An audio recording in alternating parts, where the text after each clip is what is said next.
On this episode of Full Bore, we finally get to doing some bodywork on the mighty BJ40 LandCruiser. So what are we waiting for? Let's get cracking on doing this bodywork.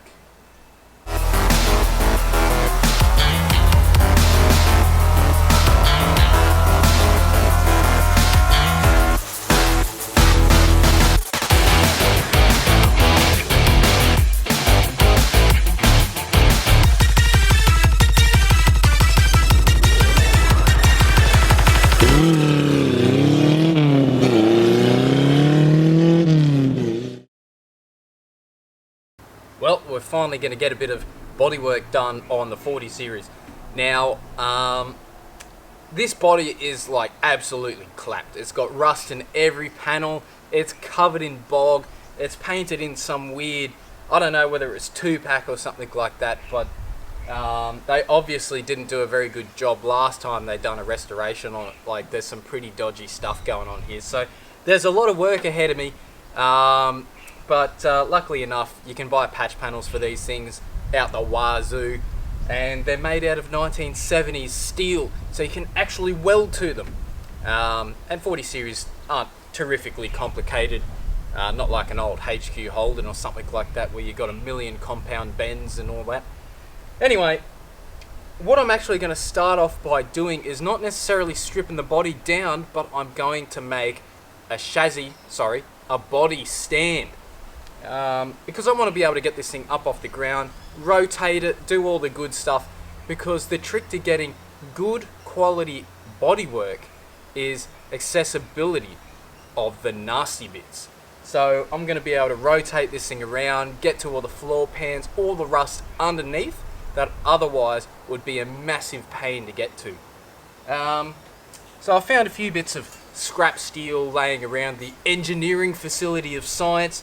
I'm just going to chop them up and do some electromagnetic magic tree in the form of welding, and see if we can make ourselves a makeshift rotisserie stand on the cheap, hey?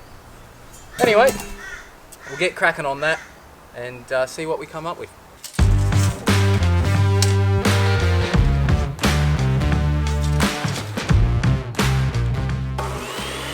So what I'm going to do first is build a cross brace along the back of the vehicle, picking up the metric 6 captive nuts on either side of the body, and what this is going to do is act as a mounting point for the rotisserie body stand. Of course, I'm going to have a pivot point on it so the body will actually rotate, but it'll all come together in a second.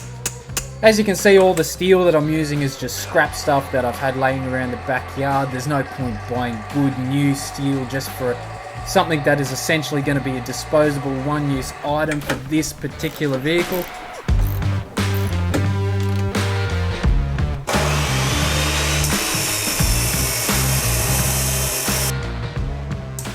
So what I'm making here are the uprights for the whole superstructure, with the pivot points on top, which is just a bit of tube steel.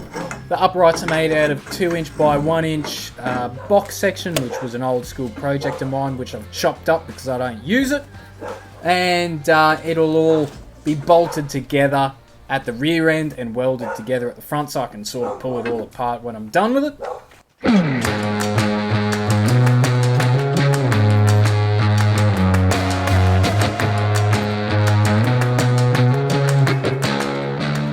Now, as it turns out, the 40 series LandCruiser isn't the first car I've ever restored. When I was 14 years old, I bought a 1966 RT40 Toyota Corona, also known as a shovel nose, and me and Davo the mechanical wizard rebuilt it from the ground up, taking it right back to bare metal, spraying it in 2-pack, and turning it into a really nice, respectably restored vehicle. And I'll tell you what, that's where I probably got a lot of my skills from, buying a clapped out old car when I was young and just plodding along with it every day I got home from school. This isn't my first rodeo, so I'm pretty confident in tackling this old 40 series, even though it's got a fair amount of rust in it, because I got pretty good on the old MIG welder making up patch panels for this RT40, and if anything, the 40 series will probably be easier than the Corona purely because every panel on the thing is straight or is made out of a right angle, so patch panels will be a breeze. Well, we're starting to get there with this sort of body stand, rotisserie stand, or whatever you want to call it. So I could probably call this a body off rotisserie restoration.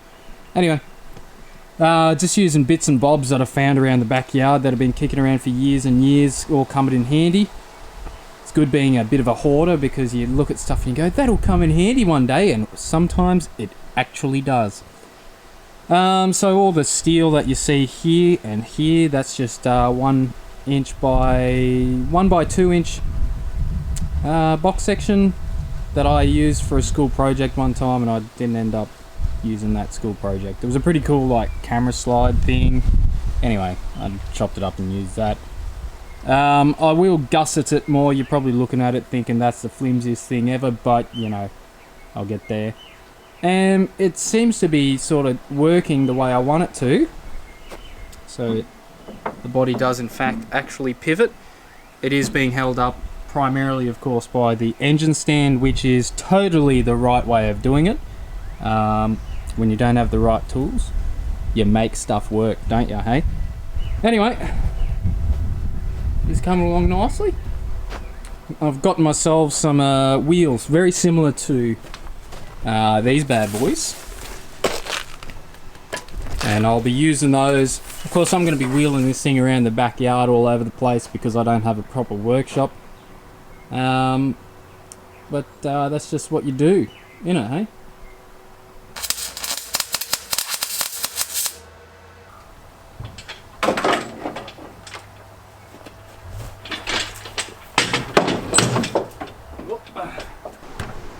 With the body off the ground, you can really see just how bad this thing is in areas. So might have to start saving up for some patch panel plates and all that sort of stuff. But that's pretty much all the time I've got for today, boys. So we've got it up off the ground. I'm pretty happy with the progress on the chassis stand.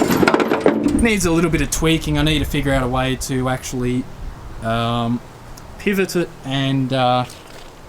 and lock it in place. I might just use a ratchet strapped down to that cross beam.